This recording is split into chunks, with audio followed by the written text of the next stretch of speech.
The 78 Story Treehouse, and by Andy Griffiths and Terry Dantor.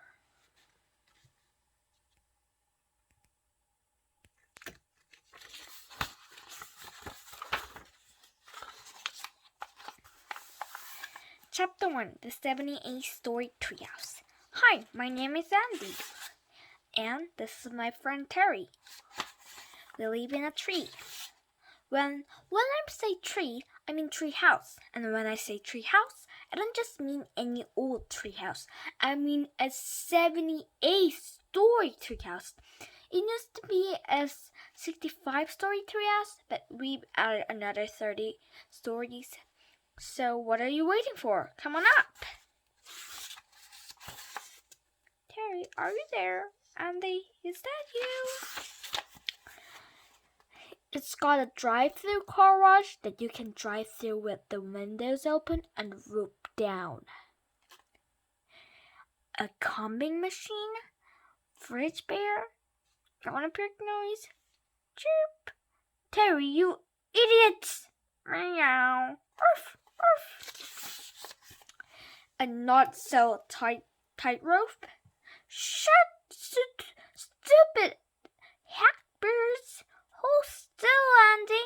Don't be silly, Andy. Hee-haw, donkey fall off. A 78-plate spinning level. This is fun, Pill. This is really annoying. Just keep spinning. Faster! Uh-oh. A giant unhatched hog. Reporting for duty. It's about time, Andy. A control room with robot judge called Edward Gaberheld. I object. I object to Andy's object. A scribbletorium, Andyland, a land full of Andy clones created in our cloning machine. Terrytown, a crazy town full of Terry clone. Welcome flying peanut peanuts. Yum, a fairy. Jill Village, a village full of Jills. A Jillville, a village full of Jills. An all-board sports stadium where you could play every ball sport in the world all at the same time. An open-air movie theater with a super giant screen. And a high-security potato chip store effectively protected by 1,000 load mousetraps, 100 razor beams, and a 10-thrown weight and one very angry dog. As well as being our home, the treehouse is also where we made books together. I write the words and Terry draws the pictures. As you can see, we've been doing this for quite a while now. Sure, things can get crazy when you live in a 78-story treehouse. Hey, Andy, this is big news. Blub story's fun. Stop mucking around, Terry. It's time to work. Uh-oh, stop! Chop, chop, chop, chop. Oh, my hair! Sorry, Andy. Bump. A sharp big bird. Pop! Or ouch! Still falling. But we always get our books written in the end. Somehow. Smash. Hey, Terry, that gave me an idea. Chapter 2. Treehouse the Movie. If you're like most of our readers, you're probably wondering if you're ever going to make a treehouse movie. Well, guess what? We're making it right now. We got lights, cameras, chairs with our names in the backs, and a big shot Hollywood movie director called Mr. Big Shot calling the shots. Cut! Yeah, Mr. Big Shot. That's boring. But that's how I always does a book, I say. This is not a book, by Mr. Big Shot drew his microphone. It's a movie. Well, yes, I say. I know that you know that, but I was just explaining it to the readers.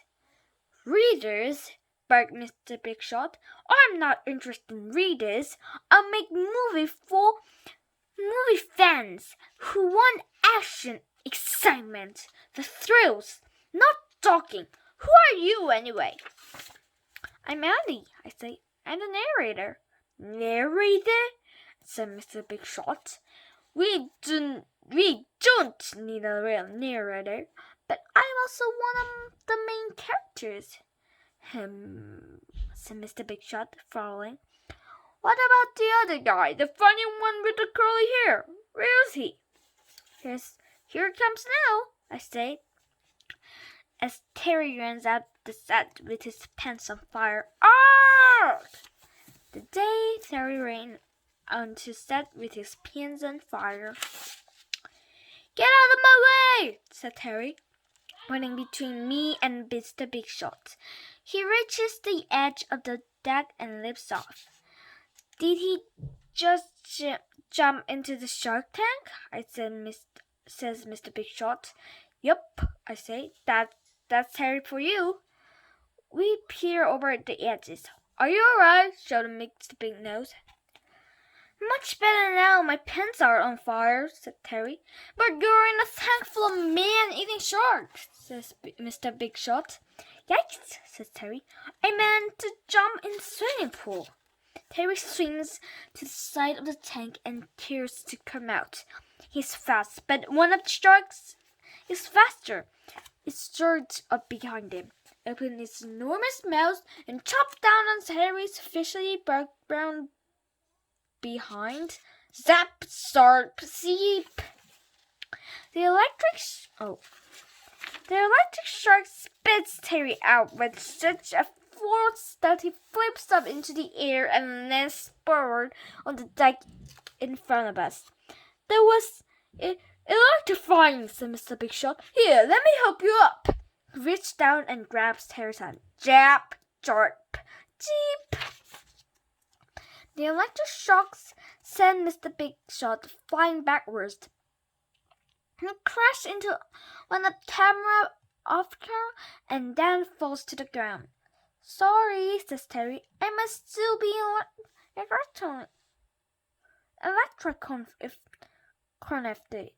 electric what effects?"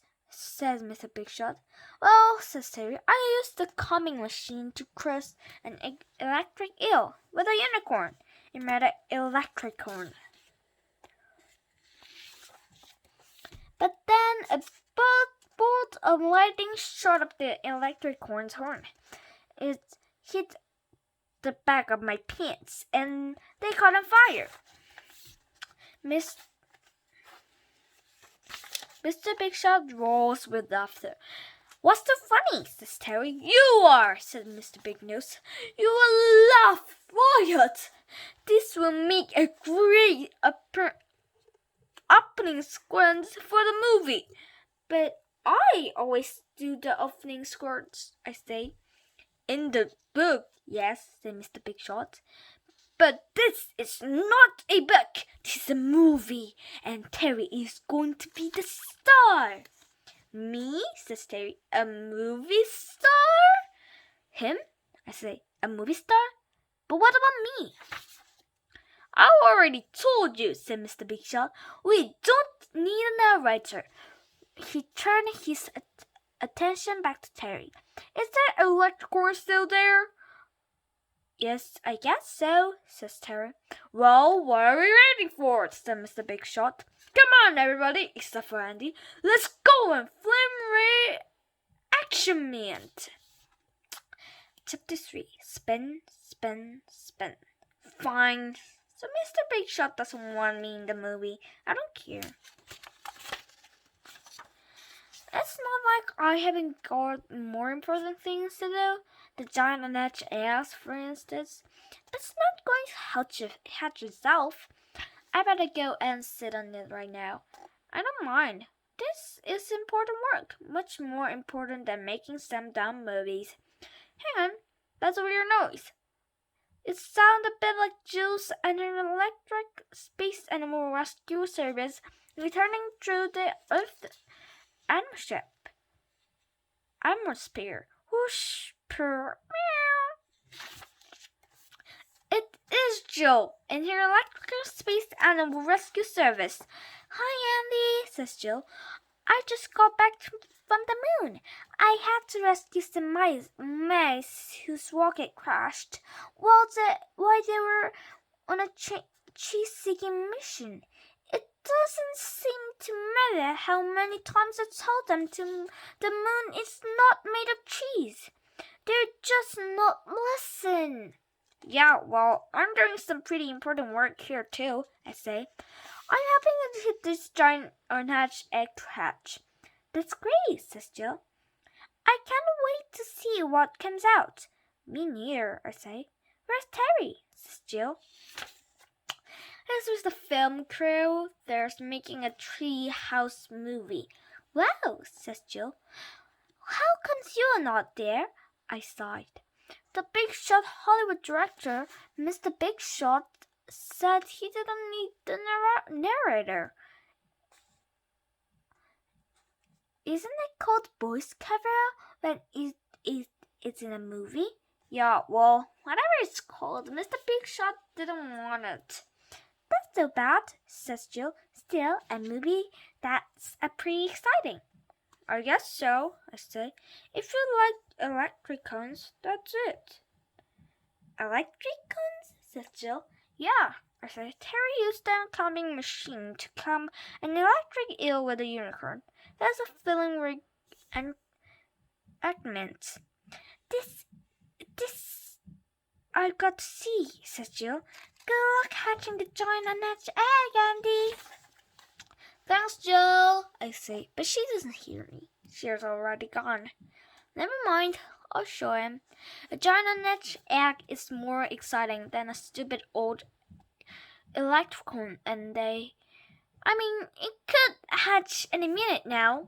Just you wait. Egg hatch is great. Egg hatch is thrilling. Egg hatch is...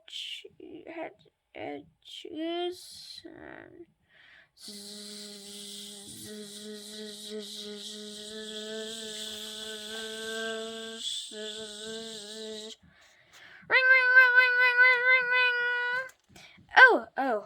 Oh, I must have those off. That's the video phone. I better answer it. It's probably Mr. Big Nose.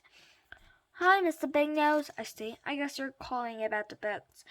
Bugs, says Mr. Big Nose. No, I'm calling to find out how the movie's going. Well, I say, I don't know if the movie's going to work out quite the way I hoped. Are you kidding? Said Mr. Big Nose. I spent the fortune on business products placement, so you better make it out. I'm not sure I'm confident with all this advertising, I say, but Mr. Big Nose has already hung up. Why are you still here? Said Mr. Big Shot, climbing up onto my level. Haven't you got a home to go to? The treehouse is my home, I say. I live here. We'll just keep out of the way, said Mr. Big Shot. We're about to film the censor Terry paints a cat yellow and turns to canary. But I was there, I say. I was in the story. I tried to stop him. Well, we can't have that, can we? Said Mr. Big Shot. I think movie girls would love to see a flying cat. So if you could just keep on the set, that would be great. But, I say, Terry, tell him. Terry shrugs. Sorry, Andy, but it's not really my decision. Mr. Big Shot is the director. They all had the opposition back. Fine. Film the scenes without me. See if I care. I'm not only got to help the giant unhatched eggs to hatch, but I've also got 70 apes plates to spin. Plates don't just keep spinning all by themselves, you know. And plate spinning is a lot of fun. Even more fun than giant unhatched egg hatching. Looks like I'm already just in time. Some of those plates are already wobbly. They're about to fall to their falls.